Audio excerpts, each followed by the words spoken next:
Hindi nga muna ako mag-i-story time ngayon mga mamis, pero huwag kayong mag-alala kasi ngayong araw lang naman dahil maglalaro muna ang mamshi panay nyo ng yaman-yamanan at ganda-gandahan. Charot! Napag-usapan namin ng mga kaibigan ko na makikita-kita nga kami at sabi nila ay lilibre daw nila ako kasi baka pagod na daw ako mag-story time. Mga bandang hapon pa naman kami, magkikita-kita mga mamis. Pero dahil usapang libre yan, syempre dyan mabilis ang mamshi panay nyo. Kaya tanghali pa lang ay nag-asikaso na ako. So gaya na lagi kong ginagawa mga mamis ay pagkagising ko, agad nga ako naghihilamos gamit yung sabon na palagi kong ginagamit para nga matanggal agad yung mga tigyawat ko at dark spot ko. At pagkatapos nun pinatuyo ko lang yung mukha ko at nag-sunscreen lang ako. Yung sunscreen pa rin na lagi kong ginagamit na hindi na kailangan mag-makeup kasi tingnan nyo naman, pak, nag-lipstick lang, diba? Hindi nyo kaya. Sino ka dyan, B? Hindi nga muna ako nakapag-bihis agad pagkatapos ko mag-asikaso kasi nga magabandang hapon pa naman yon. So nag-repack na muna ako ng powder na sabon para pagpasok ni daddy sa trabaho mamaya ay dadalhin na lang o dadaan niya na lang to sa drop-off point. Tapos naglabas na rin pala ako ng 2 box ng sunscreen kasi nga merong may order sa kaibigan ko. Si daddy no mga oras na yun ay kagigising lang niya. Tapos ako naman ito nakapag-bihis na. Si Atina kasama ko pala mga mamis kaya nagbihis na din siya. At syempre hindi pwedeng kalimutan na magpabango kasi ito na lang talaga yung nagpapabango sa akin kahit wala akong ligo. So, nagdala na lang ako ng paper bag mga mamis kasi may silbi to mamaya. Para kung sakali may mga tira kaming pagkain, madali ko may take out at hindi nakakahiyang bitbitin. Tingnan niyo naman yung atake ng mamshi panay yung mga mi. Sino mag-aakalang ililibre lang yan? Parang ako pa yung mukhang manlilibre. So anyway mga mamis, pagkatas ko mag-asikaso ay lobas na nga rin kami agad ni Atina dahil itong nga kaibigan ko ay doon pala nag-aantay sa baba. Ang usapan kasi namin, doon na kami sa may Kai Mall mag-aantayan. Pero ito, dumiretso sila dito sa amin. Hindi nga lang sila nakakyat sa taas kasi nga nakalak ang gate sa baba. So fast forward tayo mga mamis, nandito na nga kami sa loob ng Kai Mall and sila talaga yung dumayo sa akin dito kasi ayaw na nilang mapagod yung mga paa ko.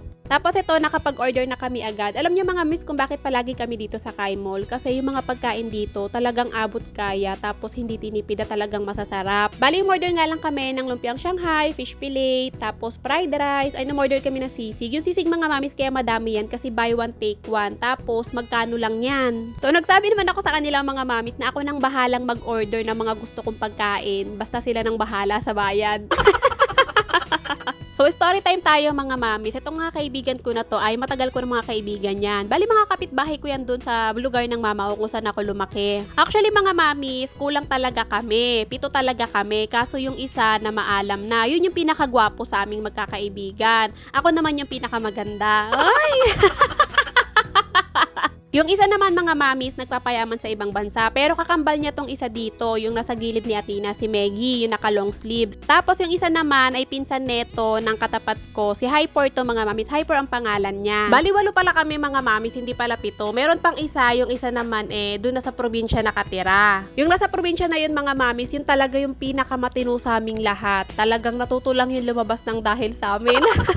Alam niyo mga mamis, maikwento ko lang. Dati talaga, nung mga teenager pa lang kami, hindi naman namin napag-uusapan or hindi naman namin talaga pinaplano. Pero naging routine na lang din talaga namin sa araw-araw. Pagdating ng hapon, magkakasama na kami sa kanto. Tapos pagdating ng mga 7:00, mag-uuwian para kumain. After kumain, mga 30 minutes, siguro mga 7:30 or 8, magtitipon-tipon ulit kami sa kanto. Then after nun, maglalakad na kami. Bahala na kung saan kami dali ng mga paa namin. Kung taga Quezon City kayo mga mamis, kung alam niyo yung lugar na COA, Riverside, Commonwealth, Litex, FCM, Fairview, nilalakad namin yan mga mamis. Mula sa COA, papunta doon sa may Fairview. Mula Fairview, pabalik doon sa COA.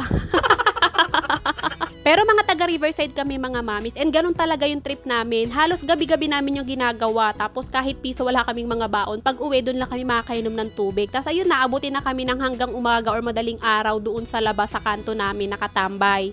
O di naman kaya kung saan merong mga dance contest, fiesta, nagpupunta kami para makinood ng mga dance contest. And ganun lang talaga yung trip namin mga mamis. Never naman kaming naging perwisyo sa mga kapitbahay namin kasi nga sa lugar namin kami talaga yung mga pinakamababait. Ay, magko-comment ang mga kaibigan ko dito. Pero totoo yan mga mamis, talagang pag tumambay lang kami dun sa may kanto namin, upo lang talaga, tapos kwentuhan, tawanan. Meron naman mga umiinom dyan sa mga kaibigan ko, pero pag kami ang magkakasama, hindi talaga namin trip ang uminom, gusto lang talaga namin tambay lang. And ako mga mamis, alam nila yan dati pa, hindi na talaga ako umiinom, pero mahilig akong tumambay sa kanila kapag umiinom sila kasi kinakain ko yung pulutan nila. Anyway, pagkatapos nga namin kumain ito at nag-coffee shop pa kami, hindi ko talaga kinakaya ang mga rich kid kong friend. And alam ko napapansin niyo si Athena bakit nakalayo sa amin kasi ayaw niyang tumabi sa amin. Tignan niyo, may isang available na upuan. Ayaw niya, gusto niya doon daw, gusto daw niya magsulo kasi nga naiingayan siya sa amin. Alam niyo naman tong anak ko, ayaw nang maingay. Hindi ko kasi pwedeng iwan si Athena ng mga araw na to mga mamis kasi nga may trabaho si daddy at wala magbabantay sa kanya sa bahay. Kaya kahit ayaw niyang sumama, no choice siya kung hindi isasama ko siya. So anyway mga mamis, na-enjoy ko talaga yung araw na to na pagkikita-kita namin. Actually kasi itong si Hyper, ngayon na lang ulit namin siya nakasama kasi kami kahit papano si Meggie tsaka itong si Nika sa katabi ko madalas kaming magkita niyan. Lalo na kapag umuwi ako doon kila mama kasi nga magkakapit bahay lang naman kami doon. Ito kasi isang kaibigan namin mga mamis. Kalugar lang din naman namin niya, magkakapit bahay lang din kami doon. Pero dahil busy nga siya, madalang or hindi na talaga namin siya nakasama. Actually, ngayon lang talaga namin siya nakasama sa gantong gala kasi si Nika naman tsaka si Meggie, minsan nagkikita-kita kami niyan. Sa next upload ko mga mamis, balik story time na tayo at kukwento ko doon sa inyo kung nagreklamo ba kami sa ospital pagkatapos ng maling diagnose nila sa akin o hindi.